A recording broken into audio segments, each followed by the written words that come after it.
നമസ്കാരം.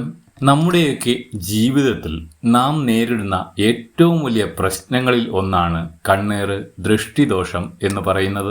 നമ്മുടെ ജീവിതത്തിൽ ഒരു ഉയർച്ച ഉണ്ടാകുമ്പോൾ, നമ്മുടെ ജീവിതം ഒന്ന് പച്ച പിടിച്ചു തുടങ്ങുമ്പോൾ ആയിരിക്കും പ്രധാനമായിട്ടും ഈ കണ്ണേറും ദൃഷ്ടിദോഷവും ഒക്കെ നമുക്ക് കേൾക്കുന്നത്.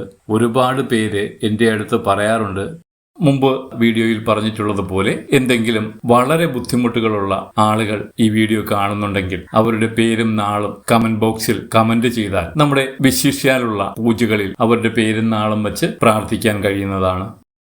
ദേവാങ്കണം ചാനൽ ആദ്യമായി കാണുന്നവരാണെങ്കിൽ സബ്സ്ക്രൈബ് ചെയ്യുകയും ഷെയർ ചെയ്യുകയും ലൈക്ക് ചെയ്യുന്നതും നന്നായിരിക്കും. ഈ കണ്ണേറും പ്രാക്കും ഒക്കെ പ്രധാനമായിട്ടും നമ്മുടെ ജീവിതത്തിൽ എന്തെങ്കിലും നല്ലത് നടക്കുന്ന സമയത്താണ് കൂടുതലായിട്ട് ഏൽക്കുന്നത് എന്ന് പറയുന്നത്. നമ്മുടെ ജീവിതം എന്നും നശിച്ചു കിടന്നു കഴിഞ്ഞാൽ കണ്ണേറുമില്ല, പ്രാക്കുമില്ല, ആർക്കും ഒരു പരാതിയുമില്ല, ഒരു പരിഭവവും ഇല്ല. എന്നാൽ വല്ല വിധേനയും ഒന്ന് രക്ഷപ്പെട്ടു തുടങ്ങിയാലോ കണ്ണേറായി, പ്രാക്കായി, വിളിച്ചപേക്ഷയായി, എരിച്ചിലായി, പരിഭവമായി, പിന്നെ പറയണ്ട പുകില്. ഈ കണ്ണേറ് അല്ലെങ്കിൽ ദൃഷ്ടിദോഷം എന്ന് പറയുന്നത് രണ്ട് രീതിയിൽ ഏൽക്കാം. ഒന്ന്, മനസ്സ് വെച്ച് എരിയുന്നത്, അല്ലെങ്കിൽ മനസ്സിൽ തോന്നി തന്നെ അയ്യോ ദൈവമേ അവൻ നശിക്കണമേ എന്ന് പറഞ്ഞ് എരിയുന്നത്. രണ്ടാമത്തേത് എന്ന് പറയുന്നത് അങ്ങനെ ആവണമെന്നില്ല. ഉദാഹരണത്തിന് നമ്മുടെ ഉയർച്ചയിൽ അസൂയ ഒന്നുമില്ലാത്ത നമ്മളോട് വലിയ സ്നേഹത്തിലുള്ള ഒരാളായിരിക്കും നമ്മുടെ അയൽക്കാരൻ എന്ന് പറയുന്നത്. ഒരു ഉദാഹരണം പറഞ്ഞു വരികയാണ്. അദ്ദേഹത്തിന് നമ്മുടെ കാര്യത്തിൽ വേറെ അസൂയയോ കാര്യങ്ങളോ ഒന്നുമില്ല. പക്ഷേ നമുക്കൊരു നല്ലത് വരുന്ന സമയത്ത് അവർ ചിലപ്പോൾ മനസ്സിൽ വിചാരിക്കും, ഓ ദൈവമേ എനിക്കിനി എന്നാ ഇതുപോലെ പറ്റില്ലല്ലോ എന്ന് മനസ്സിലൊന്ന് ഏങ്ങും, അല്ലെങ്കിൽ മനസ്സിലൊന്ന് എരിയും. അവർ നമ്മളെ ഒന്നും ഉദ്ദേശിച്ചല്ല, പക്ഷേ അവർ സ്വയം ഒന്ന് വിലയിരുത്തുകയും അല്ലെങ്കിൽ മനസ്സിലൊന്ന് ഏങ്ങി പറയുകയോ അവർ പോലും അറിയാതെ ചിലപ്പോൾ ചെയ്തെന്നിരിക്കും.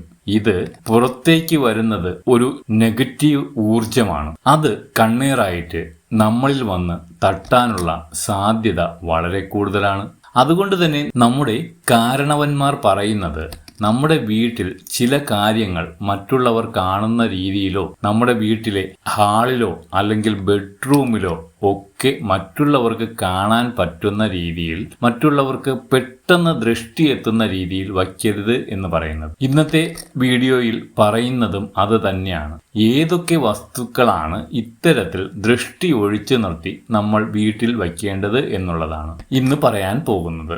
നിങ്ങളുടെ വീട്ടിൽ ഞാൻ ഈ പറയുന്ന വസ്തുക്കൾ മറ്റുള്ളവർ പെട്ടെന്ന് ദർശിക്കാൻ പറ്റുന്ന രീതിയിൽ ആണ് ഇരിക്കുന്നത് എങ്കിൽ അത് മാറ്റിവെക്കണം. അത് നിങ്ങൾക്ക് ഗുണമേ ചെയ്യുകയുള്ളൂ, നല്ലതേ വരികയുള്ളൂ എന്നുള്ളതാണ്. ഇതിൽ ഒന്നാമത്തെ കാര്യം എന്ന് പറയുന്നത് നമ്മുടെ വീട്ടിലെ അരി വയ്ക്കുന്ന പാത്രമാണ്. മഹാലക്ഷ്മി വസിക്കുന്ന സ്ഥാനമാണ്. ഒരിക്കലും നമ്മുടെ വീട്ടിൽ അരി വയ്ക്കുന്ന പാത്രം അല്ലെങ്കിൽ അരി നമ്മൾ സൂക്ഷിക്കുന്ന അരിപ്പാത്രം എന്ന് പറയുന്നത് എല്ലാവർക്കും ആക്സസ് ആയിട്ടുള്ള, എല്ലാവർക്കും പെട്ടെന്ന് കാണാൻ പറ്റുന്ന രീതിയിൽ വയ്ക്കരുത് എന്നുള്ളതാണ്. അടുക്കളയിൽ വയ്ക്കുകയാണ് എന്നുണ്ടെങ്കിൽ പോലും അത് എപ്പോഴും ഒതുക്കി പെട്ടെന്നൊരാൾക്ക് കൈയെത്തി എടുക്കുന്ന രീതിയിൽ അല്ലെങ്കിൽ പെട്ടെന്നൊരാൾ കാണുന്ന രീതിയിൽ വെക്കാൻ പാടില്ല എന്നുള്ളതാണ് ഒന്നാമത്തെ കാര്യം. ഈ അരിപ്പാത്രം എപ്പോഴും മഞ്ഞളും കുങ്കുമവും ഒക്കെ ചാലിച്ച് പൊട്ടൊക്കെ തൊട്ട് തുടച്ച് വൃത്തിയാക്കി ഏറ്റവും ഭംഗിയായിട്ട് കാണുമ്പോൾ തന്നെ ഒരു ചൈതന്യം തുളുമ്പുന്ന രീതിയിൽ വേണം അടുക്കളയിൽ വയ്ക്കാൻ എന്ന് പറയുന്നത്. എന്നാൽ അത് പുറത്തു നിന്ന് നമ്മുടെ വീട്ടിന്റെ ഹാളിലോ അല്ലെങ്കിൽ പുറത്തു നിന്ന് വരുന്ന ഒരാളിന് പെട്ടെന്ന് വന്ന് കാണത്തക്ക രീതിയിൽ അത് വയ്ക്കാനും പാടില്ല എന്നുള്ളതാണ്. ഇതാണ് ആ ഒന്നാമത്തെ വസ്തു എന്ന് പറയുന്നത്. വളരെയധികം ശ്രദ്ധിക്കണം. അരിപ്പാത്രം വീട്ടിൽ വെച്ചിട്ടുള്ളവരൊക്കെ ഇന്ന് തന്നെ ഒന്ന് ശ്രദ്ധിക്കുക. രണ്ടാമത്തെ പ്രധാനപ്പെട്ട കാര്യം എന്ന് പറയുന്നത് സ്ത്രീകളുമായി ബന്ധപ്പെട്ടതാണ്. നമ്മുടെ വീട്ടിലെല്ലാം സ്ത്രീകളുണ്ട്. അമ്മയുണ്ടാകും, ഭാര്യയുണ്ടാകും, സഹോദരി ഉണ്ടാകും. സ്ത്രീകളുള്ള വീടാണ്. അപ്പോൾ സ്ത്രീകൾ ഒരുപാട് തരത്തിലുള്ള സൗന്ദര്യവർദ്ധന വസ്തുക്കൾ ഉപയോഗിക്കാറുണ്ട്. കൺമഷി, സിന്ദൂരം, കുങ്കുമം, മറ്റു മേക്കപ്പ് സാധനങ്ങൾ, ഇതൊക്കെ ഉപയോഗിക്കാറുണ്ട്.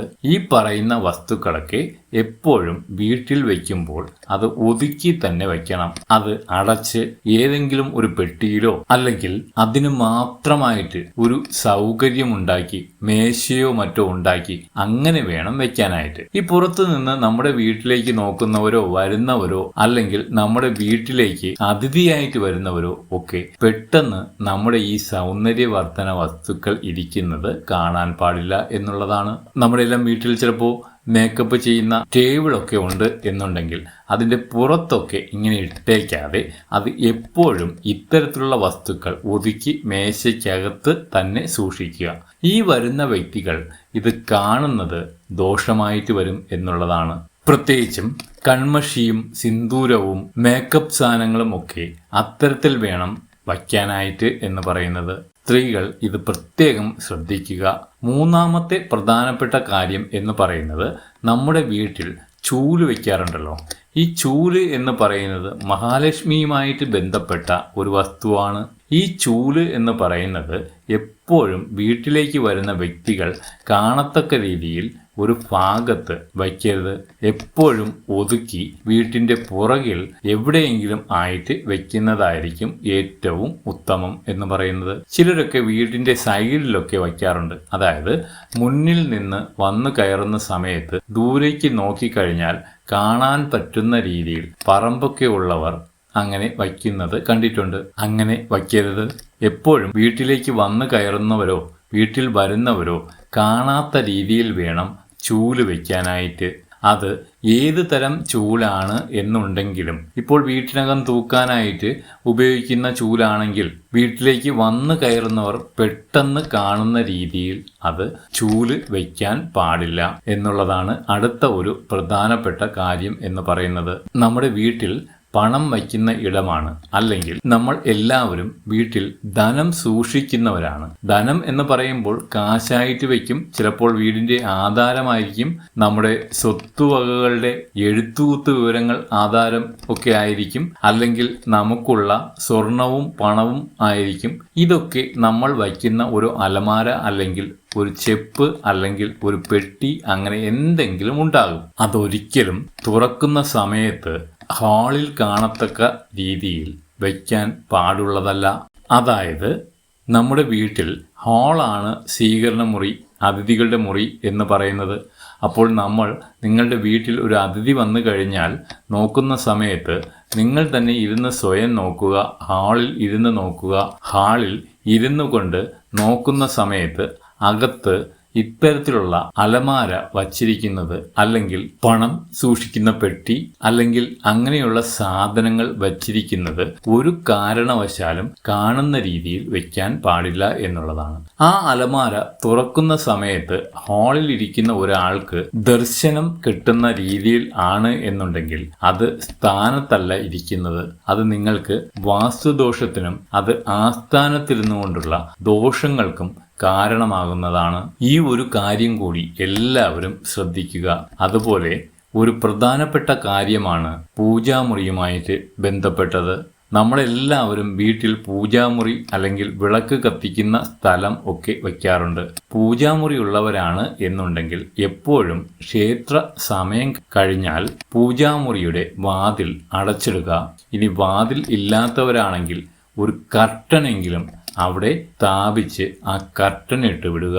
ആ കർട്ടനിട്ട് അടച്ചു വിടുക എന്നുള്ളതാണ്. പൂജാമുറിയുടെ സമയം കഴിഞ്ഞാൽ, അതായത് നമ്മൾ രാവിലെ അല്ലെങ്കിൽ വൈകിട്ട് നിലവിളക്ക് തെളിയിക്കുന്ന സമയം കഴിഞ്ഞ് ആ പൂജാമുറിയുടെ വാതിൽ അടച്ചു തന്നെ ഇടണം, കർട്ടൻ ഇടണം. ഇത് വെളിയിൽ നിന്ന് വരുന്നവർക്ക് നമ്മുടെ വീട്ടിലെ ആരാധനാമൂർത്തികളുടെ ചിത്രവും വിഗ്രഹവും വിളക്കുമൊക്കെ നിത്യവും കാണുന്നത് അത്ര ഉചിതമല്ല. ഇനി പൂജാമുറി ഇല്ല എന്നുണ്ടെങ്കിൽ നമ്മൾ വിളക്കും ദൈവത്തിൻ്റെ ചിത്രങ്ങളും എല്ലാം വച്ചിരിക്കുന്ന സ്ഥലത്ത് ഒരു തുണിയെങ്കിലും വിരിച്ച് അല്ലെങ്കിൽ ഒരു കർട്ടൻ വിരിച്ച് വിളക്ക് വച്ചിരിക്കുന്ന ആ സ്ഥലം ഒന്ന് മറച്ചു വയ്ക്കുക.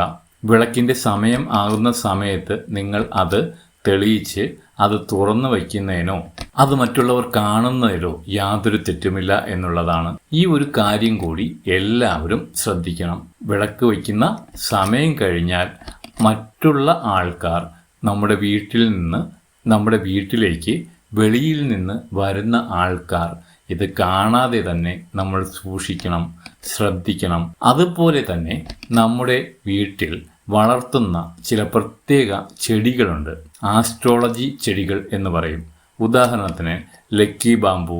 ഒരു ലക്കി ബാംബു, ഈ ലക്കി ബാംബു പോലുള്ള ചെടികൾ വെക്കുന്ന സമയത്ത് നമ്മുടെ വീട്ടിൽ വരുന്ന അതിഥികൾ തൊട്ടു നോക്കാൻ പാകത്തിന് വെക്കാൻ പാടില്ല എന്നുള്ളതാണ്.